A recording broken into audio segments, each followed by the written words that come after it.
कहानी के शुरू में हम 1050 का वक्त देखते हैं, जहाँ कुछ वाइकिंग्स तकरीबन अपने 20 बहरी जहाजों के साथ एक जगह पर जाते हैं। यहाँ आकर उन्होंने बहुत सारे लोगों से लड़ाई की और एक खुफिया जगह जहाँ खजाना सोना चांदी है उसके बारे में पूछा। अब उन लोगों ने इन लुटेरों को उस जगह के बारे में बता तो दिया, साथ ये भी कहा कि उस जगह पर मत जाओ वरना बहुत बुरा होगा। पर इन लुटेरों ने उन लोगों की बात नहीं मानी और उस खुफिया जगह पर चले गए। लेकिन वहाँ इन्हें कोई सोना चांदी खजाना तो नहीं मिला, बस एक वुल्फ यानी भेड़िए का छोटा सा बच्चा मिला, जिसके बाद वो उस भेड़िए को अपने जहाज में साथ ले गए। फिर हम 1000 साल के बाद का वक्त देखते हैं, जहाँ एक छोटे से टाउन में इसी कहानी की मेन कैरेक्टर जिसका नाम थैली था, वो अपनी फैमिली के साथ रहती थी। तभी थैली के पास उसके दोस्त का मैसेज आता है जो उसे अपने साथ पार्टी में चलने का कह रहा था। अब वो अपना बैग लेकर और अपने डैड की नजरों से बचते हुए वहाँ से निकलने लगती है। वो उन्हें सिर्फ ये कहती है कि रात को मैं घर लेट आऊंगी। अब यही पार्टी में एक लड़की जो टाउन के मेयर की बेटी थी, उसे इस बात से जलन हो रही थी कि थैली और उसका दोस्त आपस में इतने करीब हैं,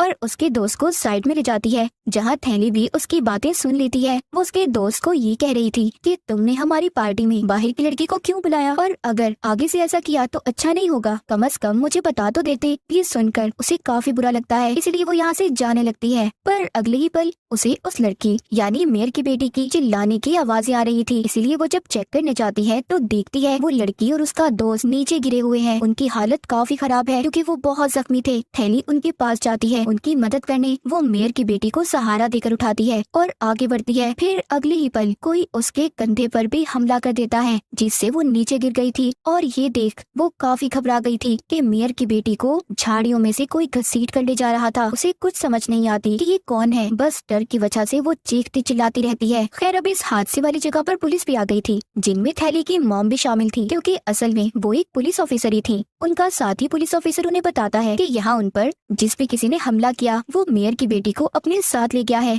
उसका कोई अता पता नहीं। उसके साथ यहाँ एक लड़की भी थी जो और कोई नहीं बल्कि तुम्हारी बेटी है, इसीलिए तुम्हें जाकर उससे इस बारे में पूछना होगा क्योंकि वही तुम्हें बता सकती है। ये सुनकर उसकी मॉम काफी डर गई थी और फौरन अपनी बेटी को संभालने के लिए उसके पास जाती है। उसके कपड़ों पर लगा खून देखकर पूछती है कि क्या हुआ, क्या तुम्हें कहीं चोट लगी है? जिस पर वो कहती है नहीं मॉम, ये मेरा खून नहीं मेयर की बेटी का है, जो मेरे ऊपर तब लग गया जब मैं उसे संभाल रही थी, बस हल्की सी चोट लगी है मेरे कंधे पर। फिर तलाशी लेने पर इन्हें वहाँ मेयर की बेटी का फोन मिलता है, साथ ही पेड़ पर थैली की मॉम को एक बड़ा सा नाखून भी मिल जाता है जो किसी खतरनाक जंगली जानवर का लग रहा था। अब कुछ देर के बाद थैली की आँख खुल जाती है, जहाँ वो अपने सामने अपनी मॉम को पाती है। वो थैली से पूछ रही थी कि अब बताओ मुझे कल रात तुम्हारे साथ क्या हुआ था। तो अब यहाँ वो धीरे धीरे अपनी मॉम को सारी बात बता देती है। अचानक मेयर की बेटी की चिल्लाने की आवाज आई और जब मैं वहाँ गई तो दोनों ही जख्मी थे, पर मुझे खुद भी समझ नहीं आई कि उन पर हमला किसने किया, क्योंकि वहाँ अंधेरा काफी था तो मैं नहीं देख पाई। यहाँ हम एक बड़ी अजीब चीज देखते हैं कि थैली की दोनों आंखों का रंग भी अब बदल गया था, मतलब एक आंख का रंग कोई और दूसरी आंख का रंग कोई और था। फिर इसके बाद पुलिस ऑफिसर उन सारे बच्चों के बयान लेते हैं जो कल रात उस पार्टी में आए थे, पर उन्हें बच्चों से खास जानकारी नहीं मिलती। और तो और मेयर की बेटी की लाश भी उन्हें नहीं मिली थी। रात को थैली की मॉम उस नाखून के बारे में सर्च कर रही थी जो उन्हें जंगल में पेड़ से मिला था, जहाँ वो नाखून भेड़िए के नाखून से मैच हो जाता है। इसीलिए वो कॉल करके अपने साथी पुलिस ऑफिसर को कहती है कि ये नाखून भेड़िए का है। अब अगली सुबह थैली की मॉम के पास पुलिस ऑफिसर की कॉल आती है जो बताता है कि मेयर की बेटी की लाश मिल गई है। और जब ये बात थैली सुनती है तो काफी घबरा गई थी, क्योंकि जब से ये हादसा हुआ था उसका खुद पर काबू नहीं था, वो हर वक्त डरी सहमी रहने लगी थी। फिर जब उसकी मॉम मेयर की बेटी की लाश को देखने जाती है तो उसकी हालत काफी खराब थी। जो उसकी लाश को चेक कर रही थी वो बताते हैं कि इसकी लाश को काफी दूर तक घसीटा गया था, साथ ही इसके जिस्म से बहुत सारे मांस के टुकड़े गायब हैं, गले पर भी काफी गहरा कट का निशान है। फिर जब थैली की मॉम बाहर आती है तो वहाँ उस लड़की की मॉम भी थी जो अंदर जाकर उसे देखने की जिद कर रही थी, पर थैली की मॉम उन्हें अंदर जाने नहीं देती क्योंकि उसकी लाश की हालत जाहिर है इतनी खराब थी तो वो नहीं देख पाएंगी। अब थैली दोबारा से हादसे वाली जगह पर जाती है जहाँ पर उसे कुछ अजीब हो रहा था। वो वहाँ उसी लड़की मेयर की बेटी को देखती है, पर असल में ये कोई सच नहीं था, वो बस हेलुसिनेशन कर रही थी, मतलब कि उसे वो चीज नजर आ रही थी जो हकीकत में नहीं थी। उधर पुलिस स्टेशन में एक बूढ़ा आदमी आता है जो थैली की मॉम से मिलता है, क्योंकि उसके पास इस केस के लिए जानकारी थी। वो बताता है कि जिसने उस लड़की को मारा है जिसको आप ढूंढ रहे हैं वो कोई आम वुल्फ नहीं बल्कि वेयरवुल्फ है, यानी आधा इंसान और आधा भेड़िया, जो सिर्फ एक खास वक्त में ही भेड़िया बनता है जब पूरे चांद की रात होती है। और वो वेयरवुल्फ इंसान के खून का प्यासा है और ये सिलसिला तब तक चलता रहेगा जब तक कि इस नस्ल के आखिरी वुल्फ को ना मार दिया जाए। वो सबको खत्म कर देगा। ये सुन थैली की मॉम उसे चुप करवा देती है, क्योंकि उनको उसकी बातों पर यकीन नहीं हो रहा था। साथ ही वो ये भी कहती है कि यहाँ एक लड़की की मौत हुई है, वो भी काफी बेरहमी से, और तुम्हें ये पुरानी मनगढ़ंत कहानियाँ सुनाने की पड़ी है। तब वो कहता है कि हाँ, मैं जानता था कि मेरी बातों पर कोई भी यकीन नहीं करेगा। ये कहने के बाद वो जाने लगता है, पर जाते हुए वो थैली की मॉम से कहता है कि जब तुम्हें मेरी बातों पर यकीन आ जाए तो मुझसे मिलने आ जाना। साथ ही वो उन्हें एक सिल्वर गन की गोली देता है। कहता है कि जिसे तुम मारना चाहती हो, यानी वो वेयरवुल्फ, वो सिर्फ इसी गोली से मरेगा, बाकी गोलियां उस पर असर नहीं करेंगी। जाते जाते वो उसके कोट में सिल्वर गोलियों की एक डब्बी पे डाल देता है। ना चाहते हुए भी उसकी एक गोली को थैली की मॉम अपनी जेब में डाल लेती है। अब थैली का वही दोस्त उससे दोबारा मिलता है जिसने उसे पार्टी में बुलाया था। कहता है कि आई एम सो सॉरी, सब मेरी वजह से हुआ है। अगर मैं ही तुम्हें वहाँ ना बुलाता तो तुम इन सब चीजों में ना पड़ती। जो सुनकर थैली उसे समझाती है कि जो कुछ भी हुआ उसमें तुम्हारी कोई गलती नहीं है, बहरहाल वो गलती है। जिसके बाद वो यहाँ से निकल जाती है।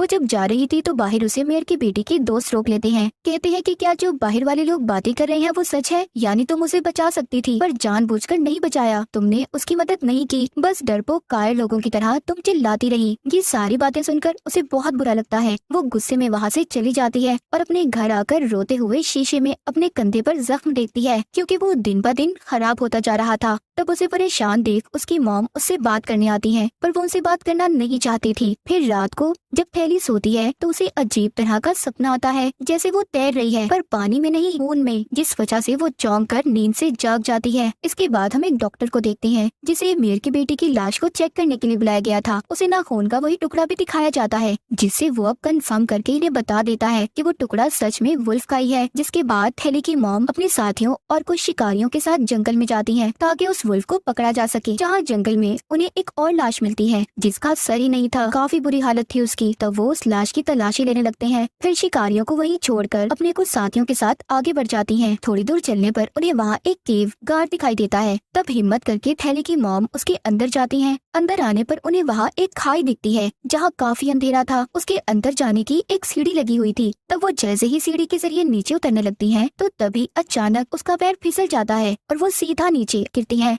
उधर जब वो शिकारी लाश के पास थे तो तभी उन्हें कुछ आवाजें आने लगती हैं, जो सुन वो काफी घबरा गए थे और अब वो धीरे धीरे ऊपर देखने लगते हैं जहाँ एक वुल्फ उनकी तरफ ही बढ़ रहा था, जो अगले ही पल उन पर हमला कर देता है और बड़ी बेरहमी से मार देता है। उनकी चीखों की आवाज पुलिस टीम ने भी सुन ली थी और वो जल्दी से थैली की मॉम को ऊपर आने का कहते हैं। तब वो टीम गन्स लेकर वहाँ जाती है उसे मारने, पर कोई फायदा नहीं होता क्योंकि वो वुल्फ ही उन सब पर हमला करके बारी बारी बेरहमी से मार कर खा जाता है और हम बस वहाँ खून ही देख पाते हैं। अब थैली की मॉम जब सीढ़ियों से ऊपर आ रही थी तो तभी वही वुल्फ उनके सामने आकर खड़ा हो जाता है, जिसका साइज काफी बड़ा था, काफी खूनखार लग रहा था। उसे देख थैली की मॉम की हालत खराब हो जाती है और अब जैसे ही वुल्फ उन पर हमला करता है तो वो नीचे जाकर गिरती है, जिससे उनकी बाजू पर चोट लग जाती है। अब तभी वुल्फ भी नीचे आ गया था। तब उसे अपने इतने पास देखकर वो लगातार उस पर गोलियां चलाती हैं, पर इन गोलियों का वुल्फ पर कोई असर नहीं हो रहा था। वो तो लगातार आगे बढ़ता जा रहा था। जिस बीच उनकी सारी गोलियां खत्म हो जाती हैं। वो घबरा गई थी और जल्दी से अपनी जेब में हाथ डालती हैं। तब उन्हें वो सिल्वर गोली मिल जाती है जिसे वो वुल्फ पर चला देती हैं और वो वहीं पर ढेर होकर गिर जाता है। फिर अगले सीन में थैली की मॉम की आंख एक हॉस्पिटल में खुलती है। वो बिल्कुल ठीक थी, पर उनका साथी कोमा में जा चुका था और उनकी टीम के बहुत सारे लोग भी मर गए थे।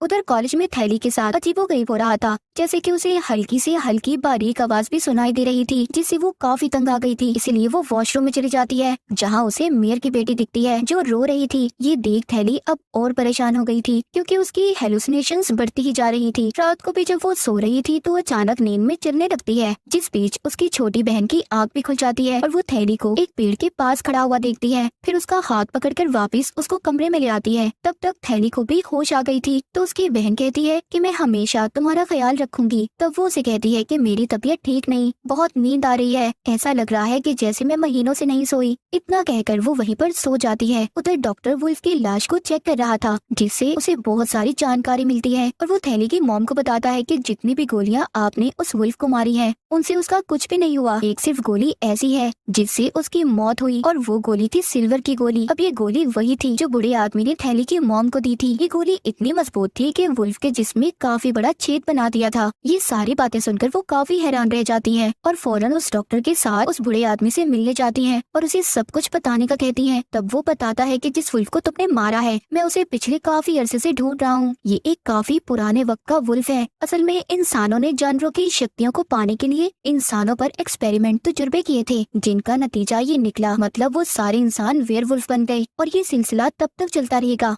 जब तक कि इस नस्ल के आखिरी वुल्फ को ना मार दिया जाए। और उनकी नस्ल ऐसे बढ़ती है कि वो वुल्फ जिसे भी काटता है वो इंसान भी वुल्फ बन जाता है। दूसरी तरफ हम थैली को देखते हैं जो अपने दोस्त के साथ थी, जो उससे कॉलेज के बारे में पूछता है कि तुम्हें उस दिन अचानक क्या हुआ था जब तुम वॉशरूम में चली गई थी। तब वो कहती है कि मुझे खुद नहीं पता कि मेरे साथ क्या हो रहा है। पिछले कुछ वक्त से मैं अपने अंदर काफी अजीब चीजें महसूस कर रही हूँ। अब तभी उसके दोस्त के पास उसके डैड की कॉल आ जाती है। वो फोन सुनने चला जाता है तो थैली अकेली थी, जहाँ उसकी नजर चांद पर पड़ती है जो पूरा चांद था। यानी कि इसी रात इंसान वेयरवुल्फ भेड़िया बनता है। और फिर तभी अचानक उसे कुछ होने लगता है। वो अपने जिस्म में अजीब तरह के बदलाव महसूस कर रही थी, जिसके बाद वो भी वुल्फ में बदल जाती है। कुछ देर के बाद जब उसका दोस्त वापस आकर उसे ढूंढता है तो वो उस पर भी हमला कर देती है और जान से मारकर उसे खा जाती है। अगली सुबह जब थैली की आंख खुलती है तो वो खून में लथपथ थी और तो और उसके मुंह में अपने दोस्त की उंगली भी निकलती है। वो फिर आईने में अपनी शक्ल देखकर डर जाती है क्योंकि उसका चेहरा किसी जानवर जैसा था। उसे कुछ समझ नहीं आती कि मेरे साथ क्या हुआ और कल रात मैंने अपने दोस्त के साथ क्या किया। तो इसी बात का पता लगाने के लिए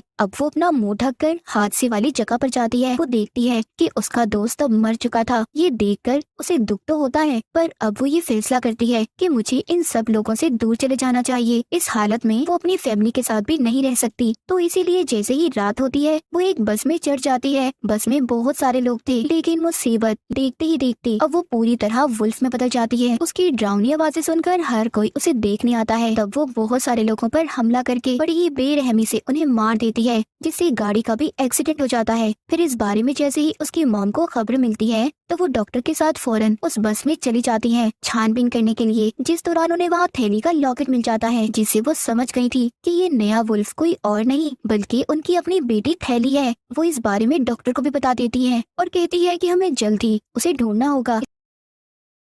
इसके बाद हम थैली के घर का सीन देखते हैं जहाँ उसकी बहन ड्राइंग कर रही थी जो बोल नहीं सकती थी। और तभी उसे महसूस होता है कि जैसे उसके पीछे कोई आ रहा है। जैसे ही जब वो पीछे मुड़ती है तो वहाँ एक वुल्फ था, जिसे देखकर वो बेचारी काफी डर गई थी। वो बोल नहीं सकती थी तो जाहिर है चिल्लाकर मदद के लिए नहीं बुला सकती थी। पर जब वो गौर करती है वुल्फ की आंखों में तो उसे समझ लग गई थी कि मेरी बहन थैली है। वुल्फ यानी थैली भी जब उसकी आंखों में देखती है तो रुक जाती है, पर पीछे से उसके डैड आ गए थे जो उस पर हमला कर देते हैं। फिर वो उसे बिजली के झटके लगाकर अपनी बेटी को लेकर बाहर आ गए थे और जल्दी से गाड़ी में बैठकर यहाँ से निकलने लगते हैं। पर इन सब में उन्हें चोट लग गई थी तो वो ठीक से गाड़ी भी नहीं चला पा रहे थे। वो बेहोश हो जाते हैं, साथ ही उनकी गाड़ी का एक्सीडेंट भी हो गया था। थैली की बहन गाड़ी से निकलकर छुपने के लिए चली जाती है। तब तक वुल्फ भी यहाँ आ गया था। उनका पीछा करते करते इस टाउन के बहुत सारे लोग भी आ गए क्योंकि उन्हें पता चल गया था कि यहाँ एक्सीडेंट हुआ है। वुल्फ यानी थैली उन सबको देख चुकी थी। वो बहुत सारे लोग थे, इसीलिए वो उन पर हमला कर देती है, जिससे लोग डरकर भागने लगते हैं। पर यहाँ उसने बहुत सारे लोगों को मारकर खा लिया था और हर तरफ खून ही खून फैला हुआ था। अब तभी इधर थैली की बहन आ जाती है क्योंकि उसे अपनी बहन को ऐसे देखकर काफी दुख हो रहा था। वो उससे बात करने के लिए उसके पास जाने लगती है। वुल्फ यानी थैली के बिल्कुल सामने खड़ी होकर इशारों से वो कहती है कि मैं हमेशा तुम्हारे साथ रहकर तुम्हारा ख्याल रखूंगी। पर इतनी ही देर में उसकी मॉम और डॉक्टर भी यहाँ पर आ गए थे। मौका देखते ही वो वुल्फ पर तीर का शूट करते हैं, जिससे वो मरती तो नहीं पर जख्मी हो गई थी। और इस चीज का फायदा उठाकर ये लोग एक स्टोर में जाकर छुप जाते हैं और कुछ ही देर में हर तरफ खामोशी हो गई थी। पर तभी अचानक गाड़ी की तेज रोशनी आती है, जिसमें दरअसल वो बूढ़ा आदमी था जो उस वुल्फ को मारने के लिए वो गाड़ी से उस पर हमला करता है। उसे ठोककर वो गाड़ी स्टोर के अंदर घुसा देता है, जिससे उसे खुद को भी काफी चोट लगती है। वो जख्मी होकर वहीं पर गिर गया था और तब तक यहाँ वुल्फ भी आ गई थी जो उसे भी मार देती है और फिर अपनी मॉम पर हमला करती है। वो खुद को बचाने के लिए काफी कोशिश कर रही थी। डॉक्टर भी उसकी मदद नहीं कर पाता क्योंकि वो चीजों के नीचे दबा हुआ था और उसके हाथ में लकड़ी का टुकड़ा लगा हुआ था, जिससे उसे तकलीफ हो रही थी। इस दर्द की वजह से वो अपने पास पड़ा हुआ इंजेक्शन भी नहीं उठा पा रहा था। अब ये सब कुछ थैली की बहन भी देख रही थी, तो हिम्मत करके वो वहीं बाहर आती है और वो इंजेक्शन वेयरवुल्फ यानी थैली को लगा देती है, जिससे वो वहीं गिरकर बेहोश हो गई थी। सीन इधर ही कट हो जाता है। इसके बाद हम थैली की मॉम को देखते हैं